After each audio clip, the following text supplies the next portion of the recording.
Hello, I'm Nico Minko, CEO at Serpact. I have more than 7 years in SEO. My focus in SEO is on technical SEO, Google AMP, local SEO, and SEO strategies.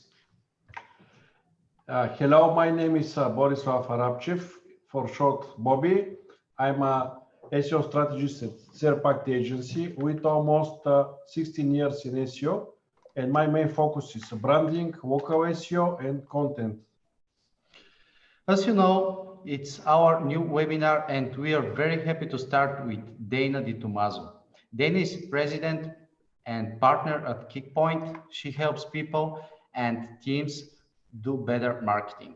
Dana pushes people and teams to set goals and track data so that they understand what strategies and tactics bring value and what is just a waste of money. Dana speaks of a lot of conferences around the world about reporting and analytics, SEO, and brand building. In her spare time, she also enjoys drinks fancy beer and wheeling football players. Hello, Dana. Tell us how your career in digital marketing started. So I got a degree in geography. Actually, originally I was going to be working in a field called ecosystem restoration, where we take parts of the environment that have been damaged by industrial activity and turn it back to its natural state again. And when I graduated from university, the government that had just come into power didn't really like environmental things and cut a lot of the jobs. So I was hunting for a job, and I got a job at an environmental software company. And then from there, I went to a CRM company for Lotus Notes. And anyone who's been in the field for a long time might remember Lotus Notes. And then while I was working there, I realized that actually what I really enjoyed was the internet and websites. So I got laid off from that job, had a really nice 6-month severance package, used that to teach myself web design. And then when I launched my very first website, and this was in I started poking around in 2000 when I started learning SEO. And then in 2001, I really got into it. And my very first client for the first site I launched, when I was still working full-time, I did this part-time on the side, said to me, well, why isn't my site on Google yet? And I said, I don't know, I'll get back to you. And so then I started Googling, and I found Brand Fishkin's blog, which wasn't even Moz or SEO Moz at that point. It was the previous web design company, and SEO book and other resources like that. And turns out I really enjoy SEO. And so we, as an agency, we do websites, but it's not, it turns out I'm not actually a great web designer. I'm a better marketer. Okay, today we are talking about Google My Business. A lot of people think that it's not important, but help me to tell them that it's a really good channel for a conversion, for a trust. What is your advice how to use GMB channel properly and how to use postings there? Mm-hmm. Yeah, so I think a lot of people underestimate the volume of search queries that have a local intent in some way. And even if you don't type in, I want a baker in where you live, for example, or an Italian restaurant, or those kinds of businesses, which immediately leap to mind as being a locally focused business, there's certainly lots of local intent behind queries. So for example, if you Google something that you want to buy, and maybe you were hoping to get, Amazon, for example, Google is going to show you the Amazon for your country. So if I'm in Canada and I Google something, I get Amazon.ca. If I'm in the States, I get .com. And really that is local intent at its basest form. And I think SEOs really underestimate the volume of locally focused queries. I also think that there's a thought that, local SEO is very much for small businesses, and large businesses can't benefit from it, but certainly you can. And a good example, I think, of organizations who get it are those who work in automotive fields. Even if you have a huge vertical across the entire country, a big site like autotrader.com, for example, well, of course, if I Google something and I'm in Toronto, I want to see local listings for myself in Toronto versus seeing local listings for myself somewhere else. And I think that's where, again, really do Googling, search for, I should probably have a Google My Business page for that office. and even if you're like, well, we don't want to have local people come by our place, this is where you claim a knowledge panel or something like that. There's certainly lots of features that are available to you. And then I would say too, when it comes to things like posts, a lot of people really underutilize GMB features. Posts have gotten a lot of enhancements recently. And if you think about the thing that gets Google's attention is the thing that matters. Posts have gotten lots of attention, and it is something that matters. Q&A is something that is criminally underused, and definitely put in questions and do it yourself, because if you don't do it, other people are going to do it, and they're going to ask weird, bad questions. And more than once, I'm traveling and you look for a restaurant and then you look at their Q&A, and the Q&A things like, are you open Christmas Day? And no one has replied, for example. It's like, and this was asked 3 years ago. And it just shows, as an organization, you're not really paying attention to everything. And it's that idea when everybody first started getting into social media, and you would say, don't register in all the networks because you want to focus on the ones you can actually pay attention to. And it looks very poor if you have a Facebook page that had a post 6 years ago, or if you have a blog, or the last time you blogged was 5 years ago. It's like having a happy holidays banner outside your place of business in April. It's not something that shows that you actually care as a business. And the same thing is true of GMB. Okay, yeah, I'm totally agree with you that business have to react when someone asks something about the place, comment something, to thank people for their reviewer, to be proactive. What are the most important things about GMB posts for if you publish offer or some event or some product? What is the most points that have to be done so to make it in the best way? Yeah, I think a lot of people forget to put tracking on the URLs that they post on Google My Business. So Annie Cushing, who's a fantastic analytics person, she created a spreadsheet. It's just a Google sheet you can copy. It's her campaign tagging tool. And you can put in there what your source, medium, campaign, name, term would be, and it automatically builds the UTM URL for you. So you don't need to use Google's tool. And that way too, you can record like, this is what I meant. So it's really important to be consistent. And I've seen lots of different ways out there where people will tag GMB. So for example, our typical is tagging it as organic with with Google, and then we would do the campaign as GMB or GMB post. And then the other thing is that you won't know exactly which post people click on unless you actually leave the name of the campaign in the term or the name. So do use that field as well. And I think that that's something where people are like, oh, I'm just tagging everything GMB post. Well, then you have no idea which post it was, because people can go back in your history, or if you're posting every day, they're going to see more than one option that comes up. And posts do convert, for sure. We've seen that. Absolutely. People come to the website, they convert. But the other part of it too is that if they're really interested in your business, they're going to see again that you're posting, that you're offering deals, and they might just hit that call button from Google, never actually make it to your website. But then they'll mention, oh, I saw on your I saw on Google that you're offering this deal, for example. So we have a client who has a seniors discount. And so we mention it on Google My Business, and people call and say, I saw you had a seniors discount. We don't know exactly where out of all the different places that we've marketed it that they saw the seniors discount, but why not put it right there in GMB? Because we know if someone's going to mention it if they call in. Thanks, Dana. What about some SEO myths for GMB post for keyword stuffing or more relevant keywords in the post? Is it work for? No, I would say, I think maybe at one point it did work a little bit, and then Google's like, people are going to abuse this, which, yeah, I like how Google thinks that people on the internet are mostly nice, but mostly there's a lot of spammers. And I think that they, at some point, it probably had a small lift, but that's not something that we see now. And I think Joy Hawkins from Sterling Sky is absolutely the authority on this matter. She runs lots of experiments. And so, and if you work in local SEO and you have not bought the expert's guide to local SEO that Joy and her team have put together, you really need to buy that. It's fantastic. But that's where she keeps up on those sorts of things. And she hasn't seen any lift from posts in terms of actual ranking. There's other things for sure that can elevate your ranking, but that isn't one of them. Yeah, I'm totally agree. What kind of mistakes we can commit while publishing in GMB? Maybe most common mistakes. I think one, and this is actually related to posts, but actually related to Q&A. A lot of people will answer questions as like yes, no, without taking an opportunity to expand on the answer or rephrase the question back to them. Because I think a lot of people forget that you can edit the question after you've asked it. So someone can edit the question to make it look bad for you, for example. Or questions come up when people search, so that ask a business a question. When you start typing in your question, what's in your Q&A will come up as possible answers. So if you're getting the same question again and again in your Google My Business, your answer is probably not good enough that it's actually coming up and people keep asking it again and again.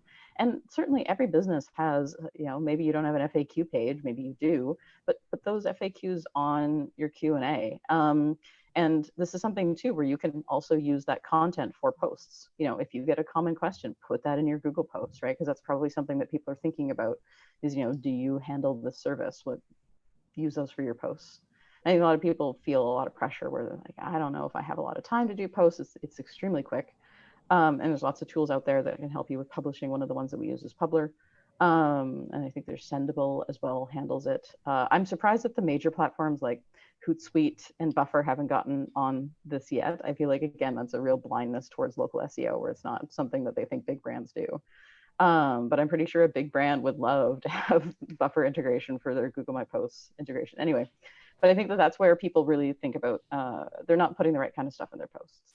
Mm-hmm. And I think that people also really underuse event posting, where events can be extremely useful because they can hang around for a long time.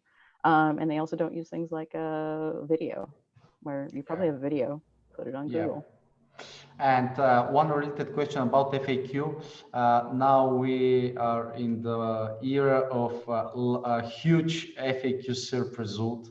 You know about that. Mm-hmm. And your recommendation is very smart, because if we create a strategy to answer all of the questions with our website, yep, and relevant questions, actually we can get more ideas for answers and questions from our GMB.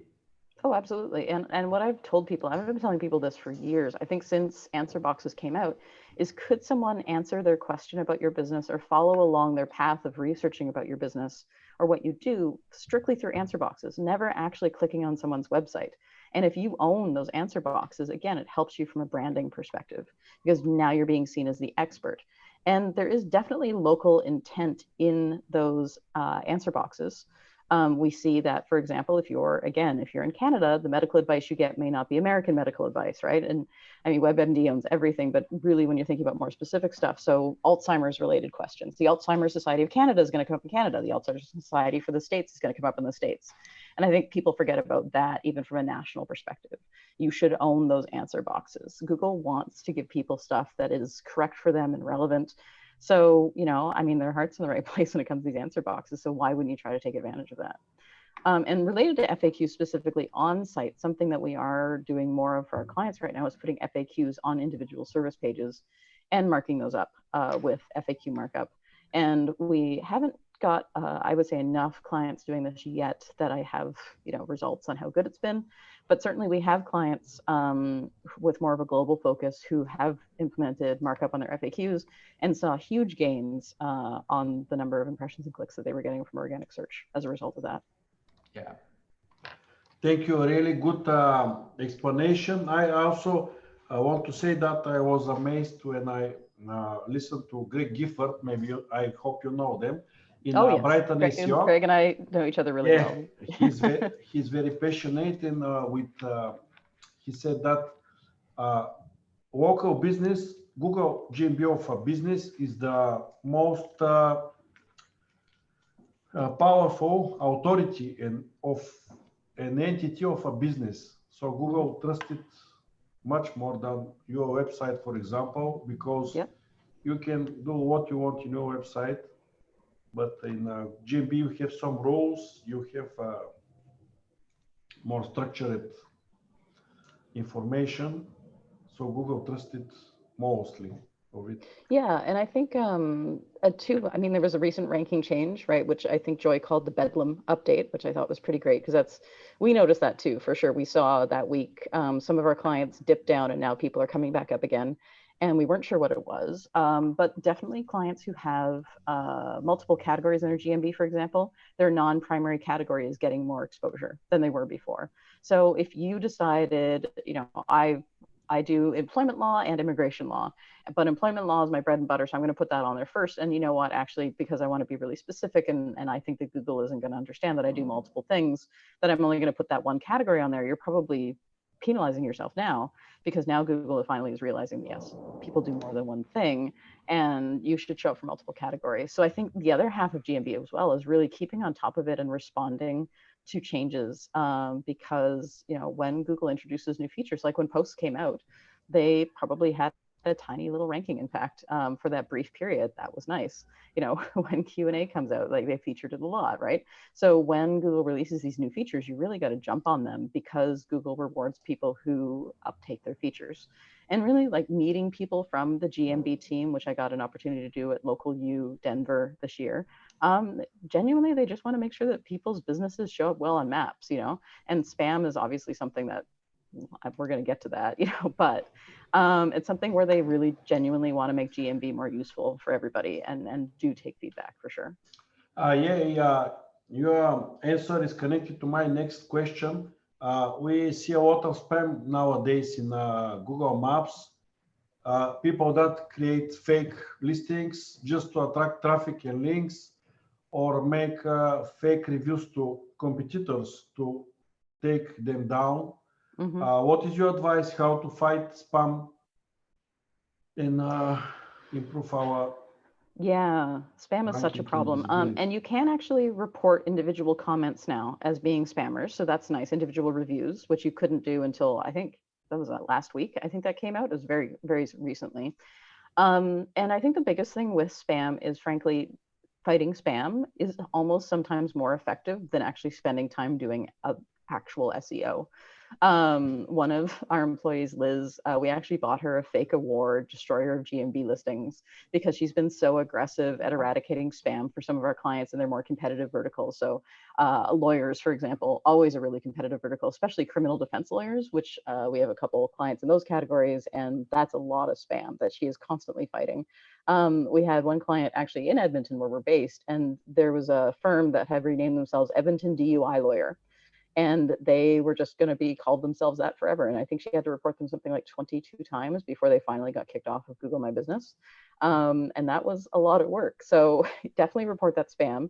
It is worth it, because eventually, if Google does kick them off, like, they typically can't come back without creating a brand new listing, which means that they've lost all those fake reviews that they were buying as well. So do spend time. We always have a spreadsheet tracking, here's all the businesses that we are, we've reported for spam. There's a form for Google, so don't just use the in Maps reporting something as being inaccurate or closed. Definitely report that as a, they have a business redressal form, essentially, where you fill that out with the companies that are being bad, and eventually Google will do something about it. But use that form, don't necessarily just use the reporting function in Google Maps, which is fine. When I'm traveling and I see a spammy business come up, I use that. Well, like, clearly this business is not here. A lot of what I see when I'm traveling, for example, is computer repair, iPhone repair places. Those are always super spammy. I'm reporting those all the time. But what we found is that in Maps, if you tend to report the same types of businesses in the same location, eventually you're not going to be allowed to report businesses anymore, which is why you have to use the form. So you don't get kicked out of reporting businesses because they think you're being annoying, when in reality, you're just really aggressive about spam. Yeah, also, explanation. Sorry, Bori. I have one question about a lot of tools are introduced from Google in GMB for past few years. This is amazing, of course, for us, but not for all type of business. What I mean, if you remember our spoke in San Jose last year, we spoke about the hotels and their posts. What do you think about that? Yeah, and I think that 1 year later, I think there's a lot of smart people at Google, and I don't think they've ever owned a business or worked at a business, right? And I think that is one of the big flaws that they have, and it's something that I and other people in the local SEO field have been advocating for years, is you have to get actual human beings to come to you who own businesses and tell you what they need. So some of it too is just from we live in California perspective. And so, for example, there's a lot of seasonal businesses in Canada where in the summer you do paving, asphalt, and then in the winter you do snow removal, right? And what do you have for your Google My Business as a result of that? Because as far as Google's concerned, those are two wildly different categories. So people will often set up two completely separate businesses with two completely separate phone numbers just so that they can rank for each one. And you can just imagine how competitive snow removal business would be in Canada. I'm sure, you know, you would get that too. So I think that that's where businesses really misunderstand, or things like snow tires, you know, where again, snow tires are only necessary during the winter months. People only think of it once the first snow flies.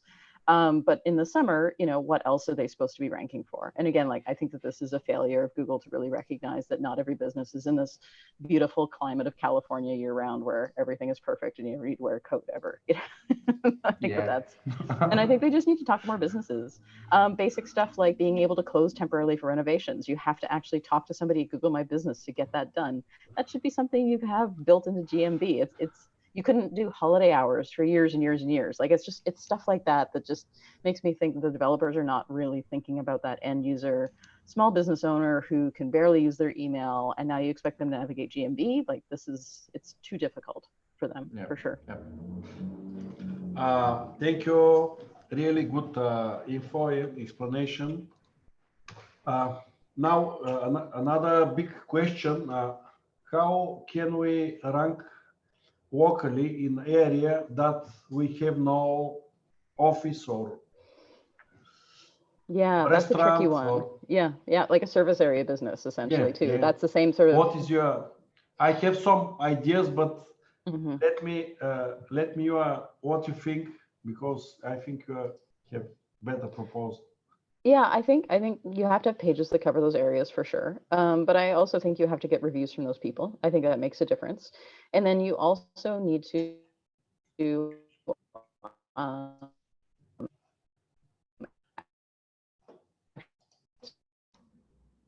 all blog posts about ranking in areas outside of your Sorry, Dana, area. can you repeat, because past 20 seconds connection error. Oh yeah, sorry, I'm at a hotel, so you know, don't worry, iffy hotel Wi-Fi.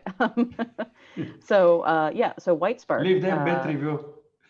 I know, I will. It was A++ room F minus Wi-Fi.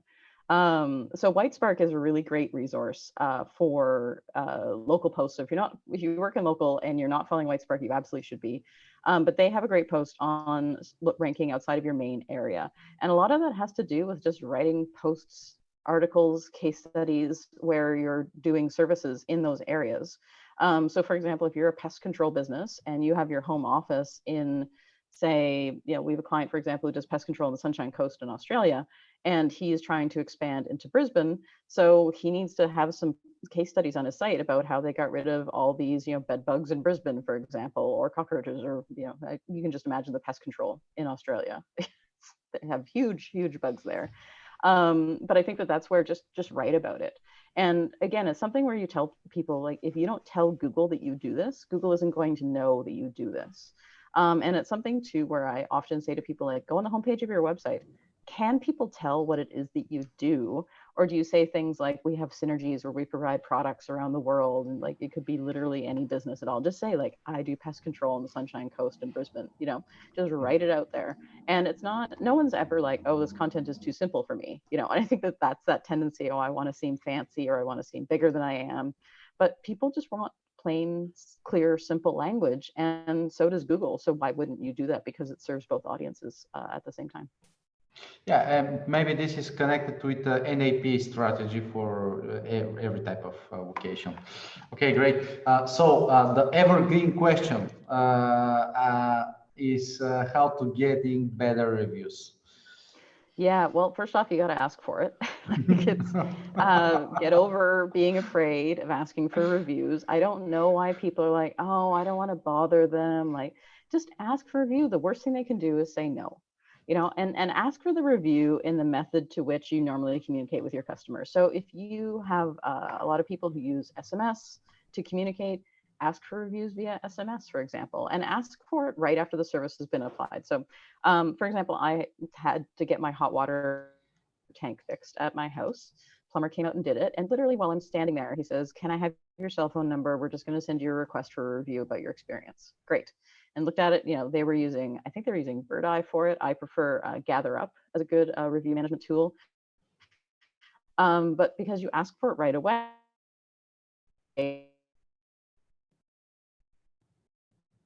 there, I'm home.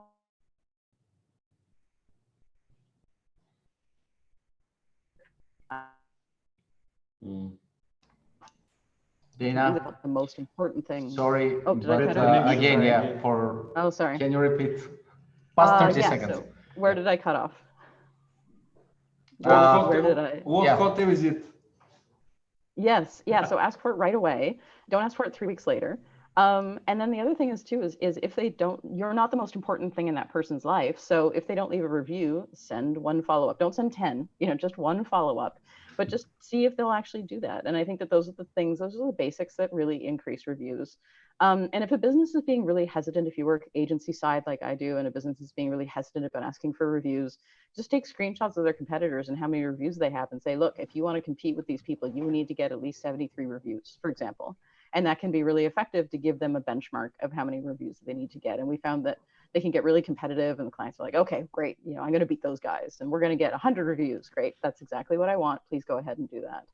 And asking for reviews is one of the few things that the client really has to do. And so I find that that's something where it's a real struggle agency side to like get the client to remember consistently, ask for reviews. It makes such a difference. You have to do it. Dana, in this connection, we have a client from USA that use some service, some company that is offering to call his clients, real clients, and to ask them very kindly, very gently to leave a review for his business. And it's very successful. People write reviews. So now he has about more than 50 reviews that are real and that are positive. Most of them are 5 stars with text. And it's real. It's not spammy thing.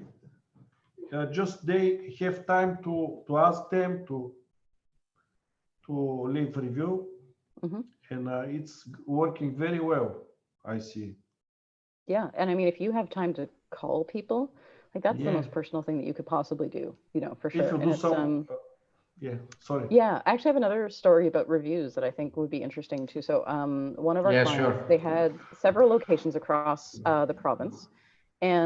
But when you Googled their brand name, only their main first location would come up, typically in the map pack.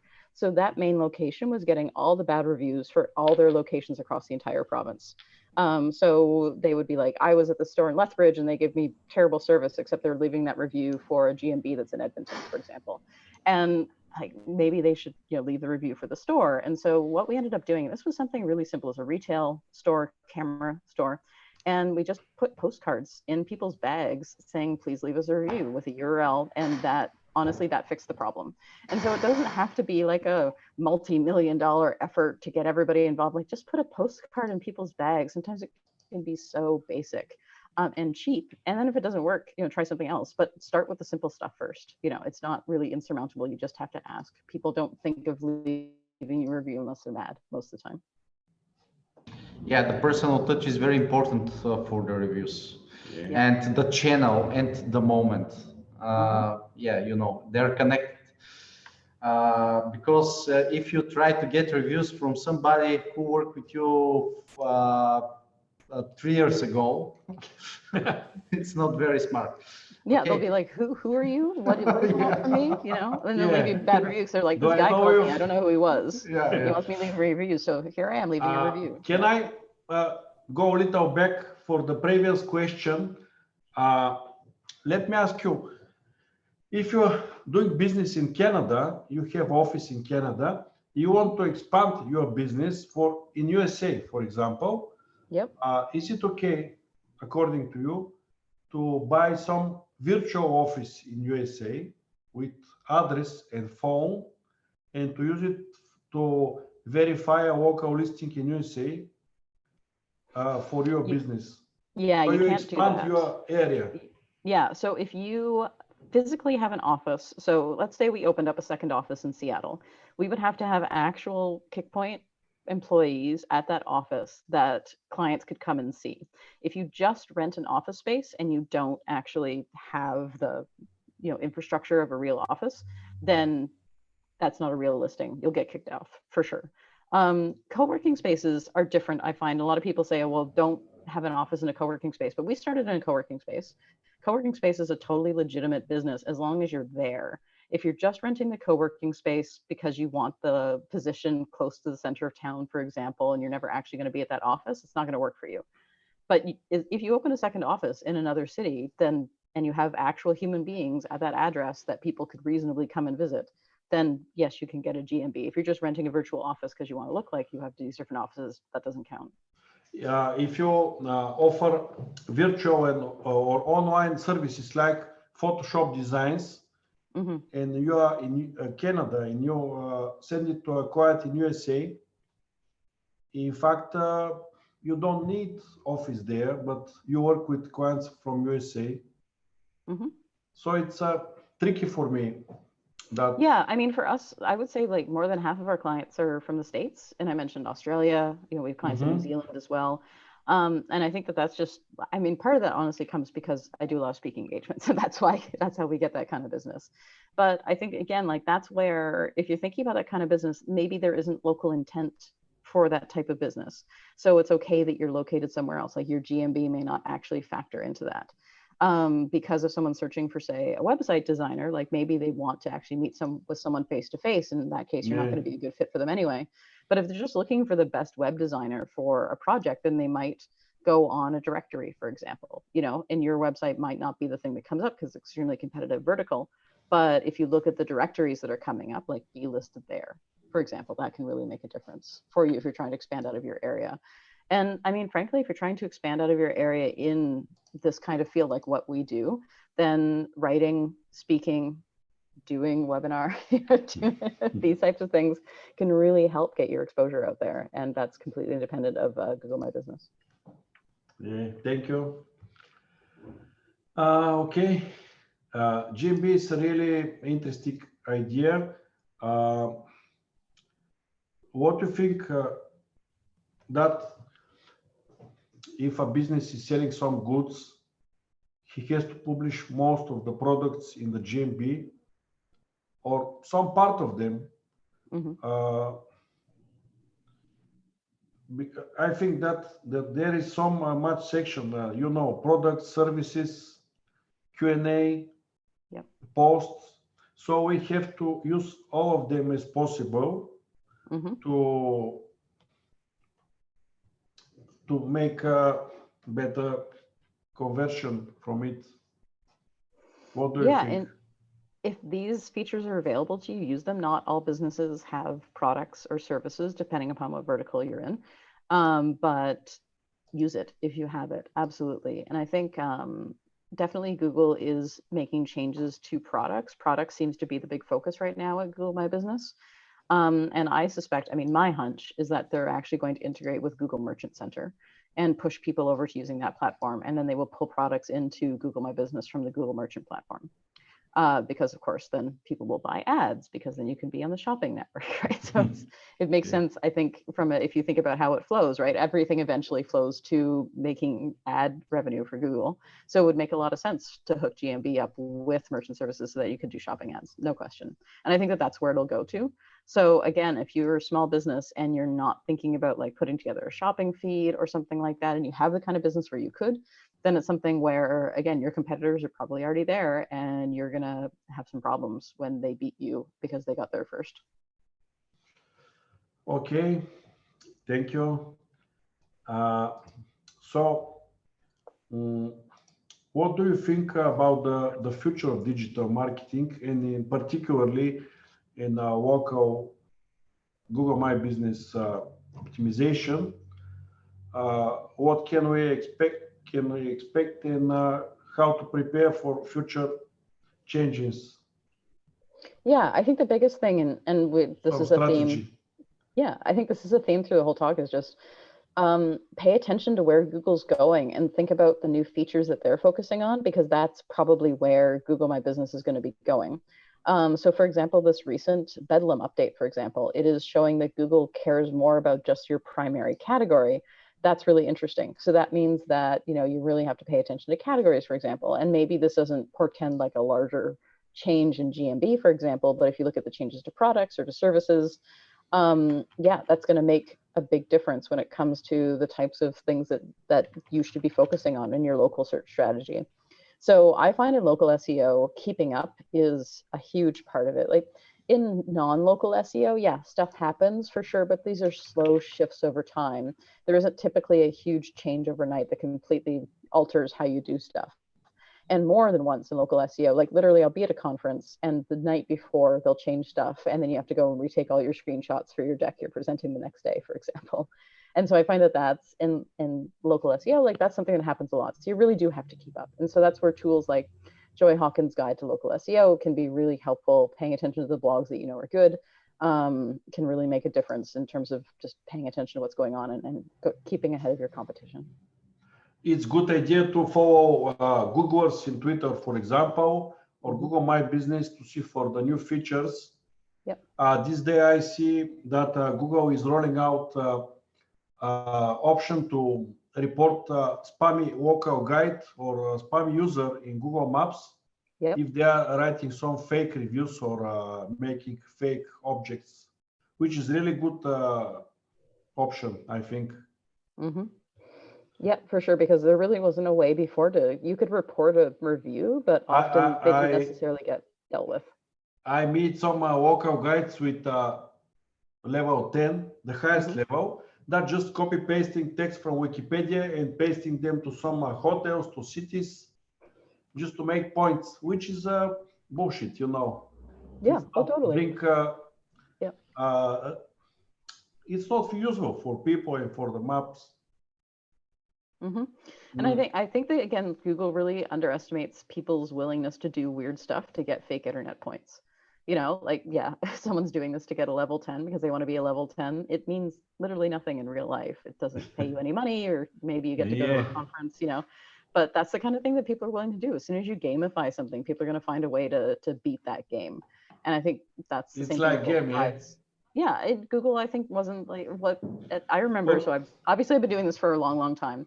And I remember the very first piece of spam that ever went out on the internet was for people applying for green cards, and they posted it in news groups. And so I remember I was on the news group for the computer science department at my university, and somebody wrote, "Oh, hello, it looks like you don't know how to use news groups. Here's the information." And the people wrote back who posted spam. They're like, "No, we meant to post it here." And they're like, "But it's not relevant to the topic." And they're like, "Yeah, we know." And it was just such a completely unknown concept. And then spam was unleashed. But it's just, people will find a way to abuse the system unless you give them parameters that don't allow them to abuse it. And I think that's where you just have to kind of not assume that people are inherently good, because there's definitely people out there who are willing to take advantage of whatever loopholes you give them. Thank you, Dana. We have some questions from people that are watching in our audience. Some of them are asking how do you measure your GMB success, and what statistics you are looking at? Yep. So as I mentioned before, UTM tagging your website URL for sure. Use a call tracking number on your Google My Business. And the trick with this is that you have your main number for your business. Bad connection again, sorry. I cannot hear. Number for your main number. Oh, am I coming back? Yeah. Am I back now? Yeah. Do you recommend using? Yeah. So I was talking about call tracking. So for call tracking, put the primary number for your business in the secondary field, and then put the call tracking number in the primary field. And what's nice about that is so that you can see how many phone calls people call with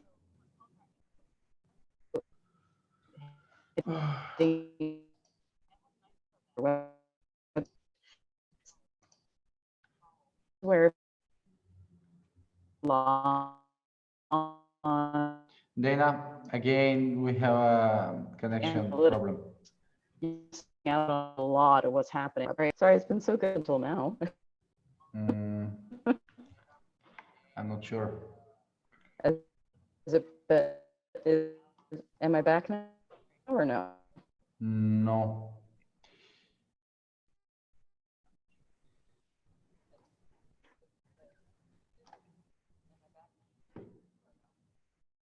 Okay, now we are. Yeah. Hi.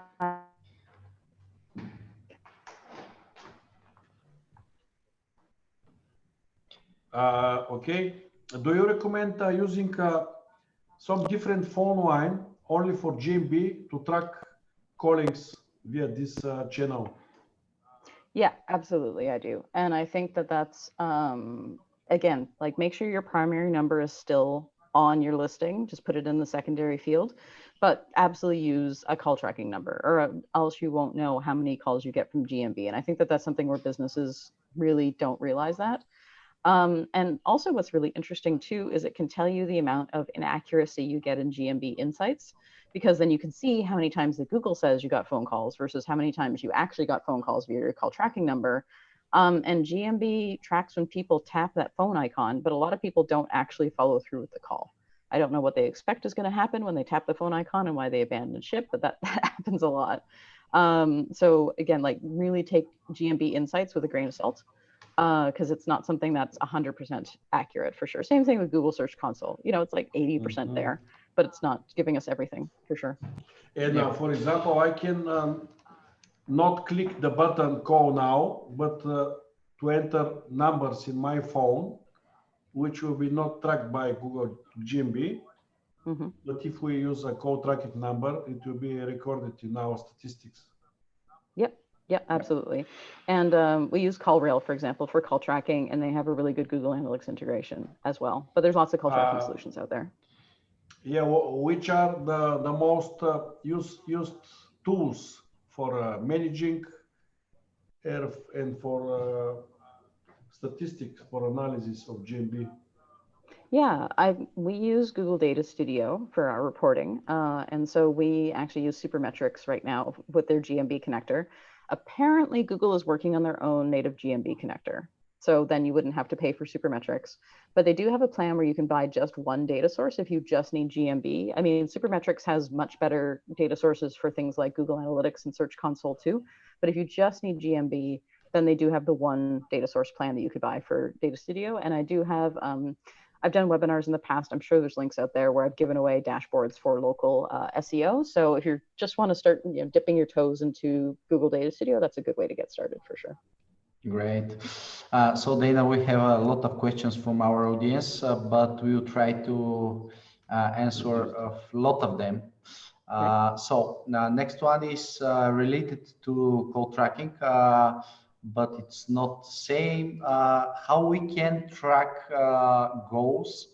It's goes from GMB in our website. Yeah. So tracking goals is what you said for GMB. Yep. The referral traffic comes from GMB. Yeah, so definitely, of course, use Google Tag Manager to set up advanced Google Analytics tracking. We record taps to phone numbers. And of course, if you have call tracking on your website, then you would use that.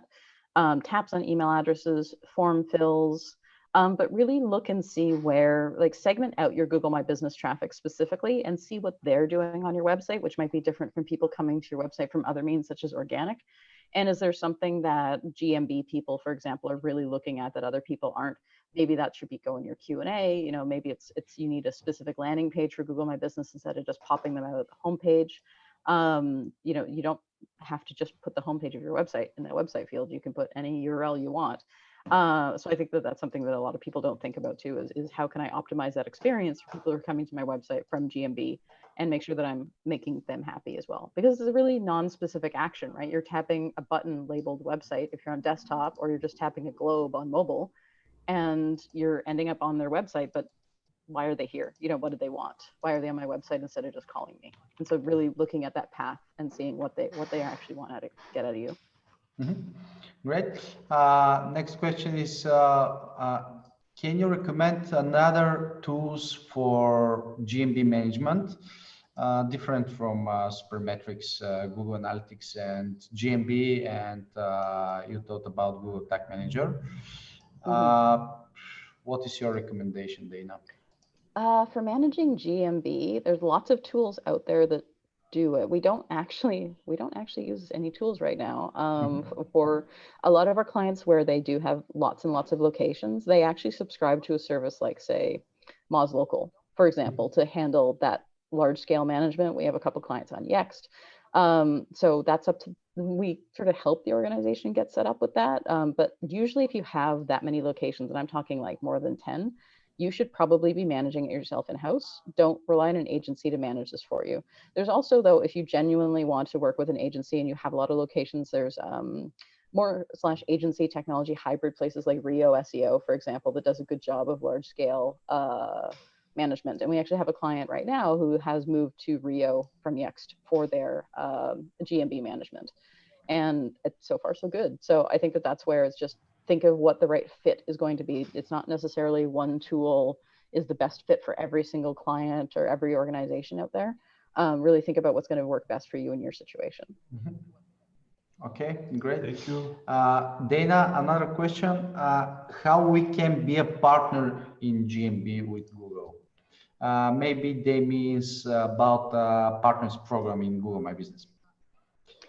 Yeah, I'm not 100% sure what that means. There's not really like a certification or anything for Google. Yeah.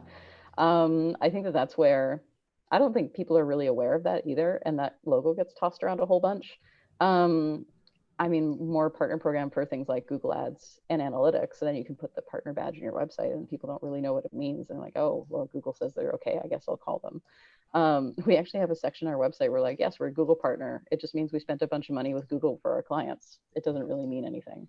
And just being really honest with people about things like the Google Ads certification. It's a reading comprehension test. It doesn't mean you're good at ads. It just means you're good at reading their documentation. Yeah. So I think it's important for us too, as an industry, to just get out there and be like, look, this doesn't mean what you think it means. And Google too is redoing how they do Premier Partners anyway, in Google Ads. So it doesn't necessarily mean what it used to anyway, which it just meant you got your clients to spend way more money than everybody else on Google Ads, essentially. Yeah. So yeah, don't worry too much about certification, honestly. Just be good at what you do and have good testimonials.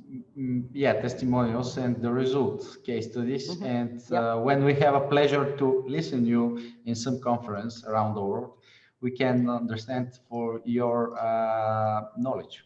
So Dana, what do you think about link building for GMB address, not for the personal website? Interesting. Yeah. Every once in a while, somebody asks me about that. I'm like, I don't know what you're expecting to get from this. I think link building for your website, like Google knows your GMB exists. I don't think links leading to your GMB do anything. Feel free to prove me wrong, and do a case study and see. But I think if you Google people doing link building for GMB, I don't think that a lot of people, if they've tried it, it's not something that they've seen any results from. But I mean, like, experimentation is at the heart of SEO. If you want to try it and then report back and see if it had any lift, like the best example would be if you have a client with 2 locations, one, you build links to their GMB, the other location you don't. See if the rankings improve for one location versus the other. I would love to hear the results of that study, but it's not something that we would spend our time on. It's hard enough to build links just for websites. Like, why would you bring on the extra work of building links for GMB too? You know, link building is hard. It's a lot of work if you're doing it right. Yeah.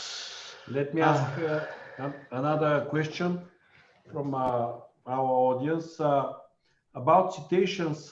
Dana, what tool can we use to monitor citations about our brand? Yeah, so citation building in general, we use Whitespark for that. But then monitoring citations, you definitely want to just watch for mentions of your business, brand linked or non. And so there's lots of different tools that will do that. Like one of the tools we use is Ahrefs, which does find unlinked brand mentions. Or you can use a tool like mention.com, for example. That's a good really good tool. I like it. I use it many times. We use mention.com too. And some clients too, if they're a larger organization, they probably have some sort of social media monitoring software that includes mentions monitoring. So whatever they have, like, ask them, and maybe they might need, the SEO team might need to talk to the social team. So you might be unaware that this organization has this tool already that could be used for this purpose. But monitoring those mentions for sure. And I mean, Google Alerts, it doesn't catch everything, but for a small business, just set up a Google Alert, because sometimes people could mention you on websites and it might get caught as well. So it's, but most of the time too, especially when you're dealing with a small business, like 1 or 2 locations, they'll know if somebody mentioned them. So it's not like if the news is going to write an article about you, for example, you'll know. But that's really, mention.com can be a good monitoring tool. And I think they have a free plan if you don't have that many mentions as well. Thank you. Okay, it's now time for our funny part of the webinar. We show a picture to the audience and to you, Dana, and the best idea for alt tag. You have to choose the winner for the best alt tag description. Okay. Actually, it's better if we give a time to our audience to choose a right alt tag, because we don't have so much time for that. And Dana, it's feel free to give your best alt tag for this image. You know, it's funny because this image came out because I was actually really mad at where I live in Edmonton, because they, okay, so the image says, you know, take a risk. It's the most Edmonton thing you can do, which is this funny slogan that came out of this project, which was called Make Something Edmonton, which was to encourage innovation in the city. And I was on the board for Make Something Edmonton. I was like, yeah, this is really cool. And then literally nothing happened with it. And so we have this billboard painted on a building about Make Something Edmonton, but nobody in Edmonton actually takes a risk. And so I just went off on this rant about the city, which resonated with people. So that was great. It's just, as a business owner, obviously you want your city to take a risk and it doesn't. So if I'm thinking about like alt tag for this picture, I could be snarky and say, you know, it's you know, oxymoron for Edmonton. Or I mean, genuinely, if I was actually writing an alt tag that I wanted to be a real alt tag for this and not funny, then I would actually write like billboard that says, you know, the actual text for it. It's actually funny when talking about alt tags. I had a call with a client yesterday who was like, oh, should I put the brand name in alt tags? I'm like, no, just describe the content of the picture for accessibility. Do not spam alt tags. Alt tags are the thing that you do when you have literally nothing else to do with SEO. Like, really don't worry about it. So anyway, a funny alt tag for this would be like, you know, city says one thing, does another, basically, is what most of the time, honestly, I feel like happens. Is people, it's so easy to talk about things like innovation, and it's so hard to actually do it and walk the talk. And I think that's one of the things that I would want the alt text for this picture to represent, is just do what you say you're going to do. You know, don't say you're risky when you're really not. Yeah. Yeah. Okay, thank you so much, Dana. So the alt tag, it's very, very tricky for this type of image. Yeah, text is really interesting. Yeah. So we are in the final minutes of our webinar, and Dana, please, what is your final words to our audience? And please tell us more about voice search prediction from your opinion. Yeah, because we have one question from our audience, and I want to hear something from you about that. Yeah, boy, voice search. I don't know. I feel like it's still kind of a toy. I don't think it's legitimately used by real people for anything other than like, I'm going to yell at Google and see what I get out of this. And I mean, saying that, my phone just went off thinking that I was talking to it. I'm not talking to it. Go away. It's crazy. Yeah. So I mean, again, like, it's a toy. It's not ready for prime time. I think there are some verticals like recipes, for example, which are massively benefiting from voice search, you know, and I think that that's something, if you work in a recipe cooking vertical, yeah, you should be all in on voice search and really focusing on that. But the stuff that works for voice search is the stuff that works for other stuff, like schema markup, for example. So you should be doing that anyway. And then you'll benefit from it. So as for like where I think search is going, I think this is where I think Google really has to make a decision soon on how much they're going to deal with spam, because the results are going to get to the point where people don't trust them anymore, because they're so full of spam. So for example, again, like, I travel a lot for work. I'm in Seattle today. Last night I Googled restaurants. The results were terrible. Went on Yelp, results were much better, you know? Or if you were in Europe, go on TripAdvisor, for example, and the results are significantly better than anything Google can do. So, and Google knows this, they're aware that there are problems. So they genuinely need to make a decision, like, do we actually care about being accurate, or are we just having this because we have this? And I think that's something really to pay attention to, because that's going to determine how much local search becomes part of Google's life going forward. Is it going to continue to be this like sort of okay, but not super great thing that it is now, or is it going to become an integral part of search? And even if we think about, for example, when we talk about people like Danny Sullivan and John and Gary and the Webmaster Hangouts, like, they don't touch local, right? And it's very clear that they do not talk about it. They don't, it's not part of the wheelhouse, right? So if it was part of their wheelhouse, I think it would be a higher priority at Google, but it's not. And so that really also demonstrates the amount of divorce between local results and non-local results. And so if local results are going to be more prominent at Google, then yeah, those guys will start talking about it at Webmaster Hangouts. But until they do, like, I don't think that's a huge deal at Google. I think it's some little silo and they're like, oh, local. Yeah, that's weird, I guess. Yeah, this is very interesting topic, Dana, because for the past years, you know, John, Gary, and Danny, but especially John, trying to be very close to the SEO community, and they actually work with the community, and they listen what the people like you told to them, and I think this is very, very positive for our community. Yeah, I would love it. But if they in did the more local, yeah. nothing else. Nothing. No, they don't know about it at all. And even when, so there was a recent thing where they got rid of stars in search results because they said it was self-serving.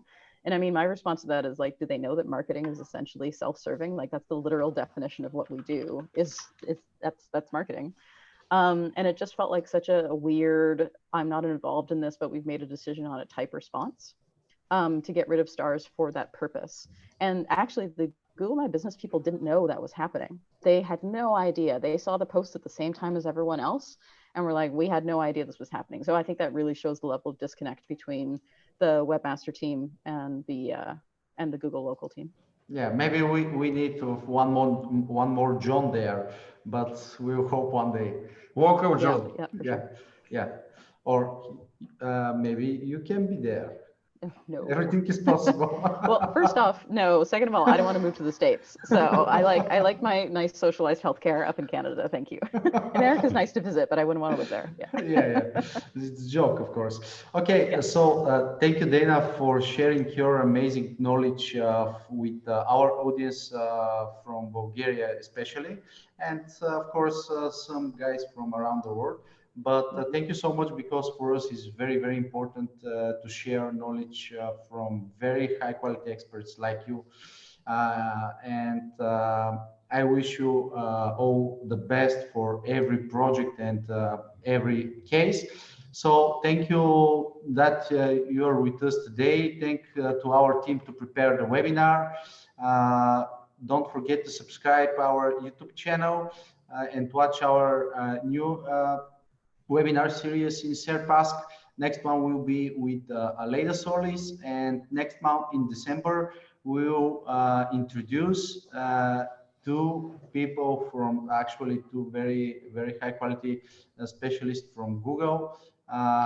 They will be part of our webinar. So don't forget to check and see what we prepare for our audience. Thank you again, and have a good day, Dana. Have a good night to our Bulgarian audience. Thank you so much for having me. Thanks. Bye. Okay, bye-bye.